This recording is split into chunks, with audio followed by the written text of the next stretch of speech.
చంద్రబాబు నాయుడు తన పచ్చ రౌడీ మూకలతో జగన్మోహన్ రెడ్డి గారి మీద హత్యాయత్నం చేయటం ఈ రాష్ట్రమే కాదు దేశంలో ఉన్న అన్ని రాష్ట్రాల్లో వాళ్ళు కూడా షాక్కి గురయ్యారు.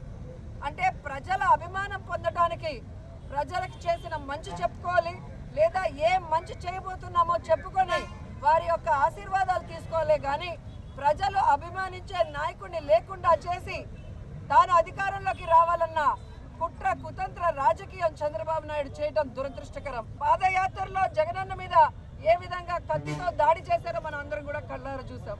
మళ్ళీ ఈ రోజు కరెంట్ ఆపి టార్గెట్ చేశారో కూడా కళ్ళారా చూసాం. ఈ రాష్ట్రంలో ఉన్న ప్రతి పేదవాడు ఈరోజు ఏడుస్తున్నాడు. తమ కోసం ఇన్ని అవమానాలు ఇన్ని కష్టాలు భరిస్తున్న జగన్మోహన్ రెడ్డి గారిని ఈ విధంగా వీళ్ళు టార్గెట్ చేసి ఆయన క్యారెక్టర్ గురించి బ్యాడ్గా చెప్పడం